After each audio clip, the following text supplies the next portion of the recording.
Pemirsa, grup band asal Yogyakarta Jikustik belum lama ini merasa sangat kecewa dengan ulah mantan manajernya bernama Endo yang dengan sengaja telah membawa kabur surat-surat kerja sama Jikustik dengan perusahaan rekaman mereka. Menurut Pongki, vokalis Jikustik, surat-surat kerja sama grup band yang dibawa kabur mantan manajernya itu merupakan surat kontrak kerja Jikustik dengan label company-nya. Sialnya, surat-surat kontrak kerja yang dibawa kabur itu justru yang berbentuk asli. Praktis dengan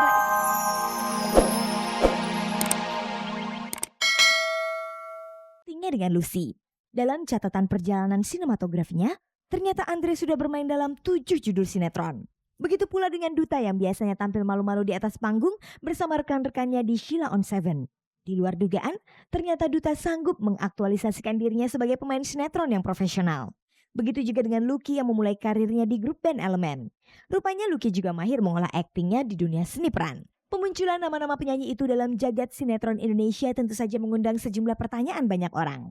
Apakah dengan bernyanyi saja mereka bisa dikatakan belum memperoleh materi yang cukup? Kalau untuk saya sih kalau ngelihatnya dari segi materi gitu kayaknya juga malas gitu ngerjain. Cuman saya sendiri akhirnya memutuskan untuk masuk ke dunia acting ini bukan semata-mata karena itu gitu. Karena kalau hitungannya cuman karena duitnya wah jelas nggak nutup banget.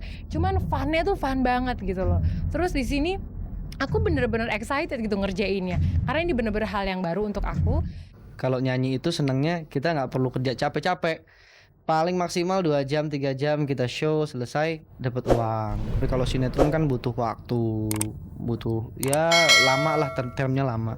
Tapi kalau menurut saya ya kalau soal gede-gedean sih sebenarnya memang gedean di sinetron. Kalau masalah honor tuh sama-sama aja ya. Kalau misalnya memang show-nya banyak juga imbang juga hasilnya. Terlepas dari alasan itu, sebenarnya apa yang menjadi pertimbangan mereka bermain sinetron? Mungkin basic gue pertama kali dulu penyanyi dan sekarang mulai ke sinetron. Kenapa gue ambil itu? Karena buat gue itu masih dalam lingkup entertain. Jadi gue masih mau untuk mencoba dan itu merupakan tantangan buat gue, kesempatan buat gue. Jadi nggak ada salahnya gue ambil. Gue memang suka juga. Aku curious gitu ya tentang dunia acting ini karena dengan kapasitas aku yang jelas-jelas nggak punya pengalaman acting sebelumnya itu banyak banget orang nawarin gitu. Jadi aku pikir ini orang lihat apanya sih gitu, kepede banget gitu nawarin ke saya gitu. Padahal kan saya juga nggak pernah punya pengalaman acting apa-apa.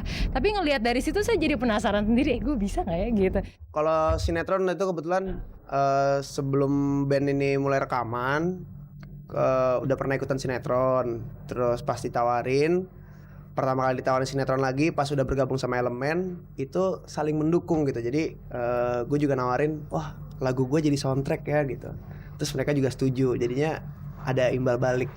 Seperti diketahui mereka adalah penyanyi yang sudah populer di masyarakat. Lantas apakah dengan kepopulerannya itu mereka justru menjadikannya sebagai aji mumpung? Saya lebih melihatnya kepada kesempatan.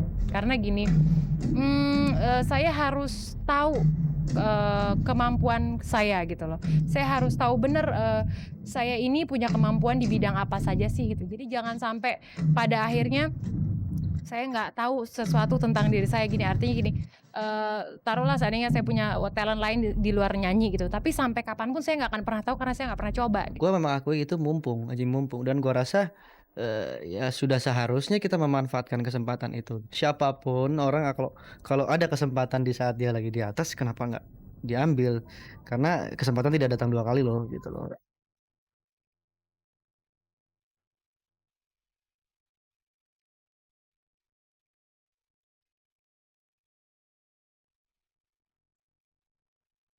That don't impress me. Pemirsa, berikut ini kita simak liputan hangat dan menarik yang berhasil dihimpun tim Cek Nadi Cek.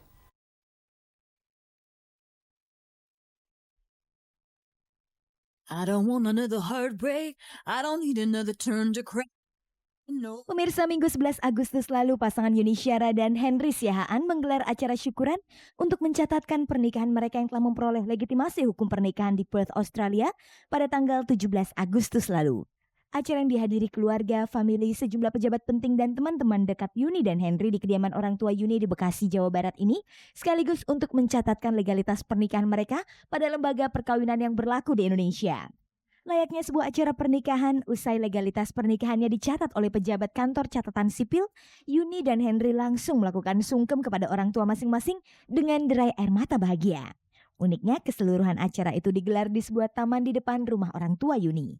Saya pengen syukuran itu kan artinya kita sudah mendapatkan ini semua, syukuran, pengen sama-sama juga memberitahu bahwa kita ini sudah dapat legalitas. Terus mama pengennya di rumahnya beliau gitu. Terus kalau di rumah ini kan juga sempit, tapi di samping sini ada taman. Jadi gimana memanfaatkan tempat ini supaya bisa dijadikan tempat untuk berbicara, bertemu, makan, minum gitu. Akhirnya timbul konsep seperti ini. Jadi nyaman tapi tidak hingar-bingar gitu. Impian Yuni dan Henry untuk memperoleh legalitas pernikahannya memang sudah tercapai. Lantas bagaimana dengan impian mereka untuk memiliki momongan? Mudah-mudahan langgeng lah ya. Gak mau juga gitu-gitu terus. Maksudnya jadi pembicaraan hal-hal yang itu-itu saja gitu. Seolah-olah gak ada yang menarik dari seorang Yuni atau gak ada prestasi yang menarik dari seorang saya gitu. Sebagai kado istimewa atas acara itu, Yuni dan Henry kemudian dihadiahi satu lagu oleh Krisdayanti. Dan bersama-sama dengan Yuni, Krisdayanti mendendangkan lagu Mencintaimu.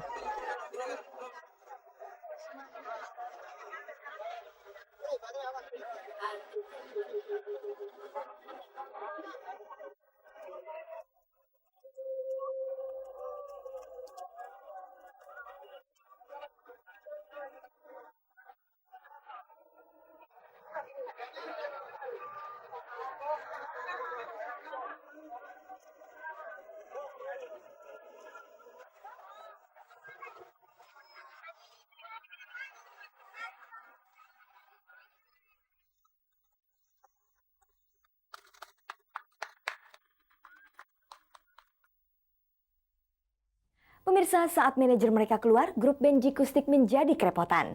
Pasalnya, sang manajer yang bernama Endo membawa seluruh surat-surat kontrak kerja Jikustik dengan pihak lain, sehingga membuat grup band asal Yogyakarta ini kehilangan semua jadwal show-nya. Pemirsa, grup band asal Yogyakarta Jikustik belum lama ini merasa sangat kecewa dengan ulah mantan manajernya bernama Endo, yang dengan sengaja telah membawa kabur surat-surat kerja sama Jikustik dengan perusahaan rekaman mereka. Menurut Pongki, vokalis Jikustik, surat-surat kerja sama grup band yang dibawa kabur mantan manajernya itu merupakan surat kontrak kerja Jikustik dengan label company-nya. Sialnya, surat-surat kontrak kerja yang dibawa kabur itu justru yang berbentuk asli. Praktis dengan raibnya surat kontrak kerja itu, jadwal manggung para personel Jikustik ini menjadi terganggu. Sempat kejadian bahwa beberapa calon klien kita itu menghubunginya ke Endo gitu untuk mengontrak kita. Sedangkan Endo sudah tidak lagi menjadi manajer saat itu.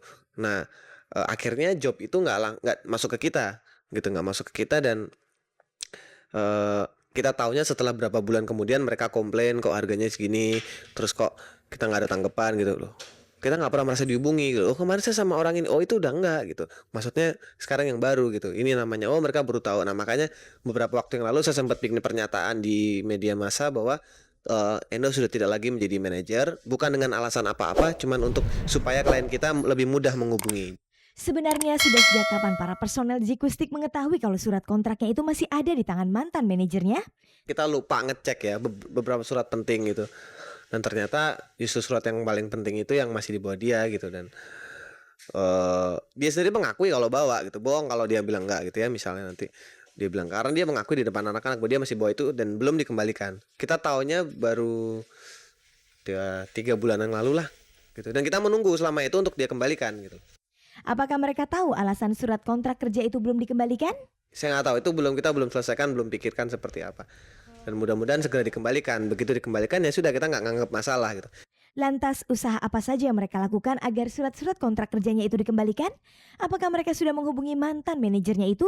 Kita berusaha mencari gitu, tapi mungkin ya kesibukan dia apa gimana, nomor HP-nya ganti apa nggak tahu, susah dihubungin juga. Dan kayaknya begini, kalau menurut saya sih etikanya akan lebih mudah kalau dia yang menghubungi kita. Kira-kira kerugian semacam apa yang dirasakan oleh anak-anak Jikustik ini? Masalah job aja sih, yaitu beberapa job yang ke dia tanpa ke kita gitu, tanpa dioper lagi ke kita. Nah itu menurut saya mengganggu gitu loh. Dan ini maksudnya adalah bukan untuk menjatuhkan dia, enggak, dia adalah dulu manajer yang bagus, cuman gara-gara dia beda kota jadi nggak bisa sama kita gitu. Sehubungan dengan persoalan ini, Cek dan Decek mencoba menghubungi Endo untuk dimintai klarifikasinya. Namun pria yang menjadi manajer Jikustik sejak tahun 1998 sampai 2001 ini tidak bersedia memberikan klarifikasinya.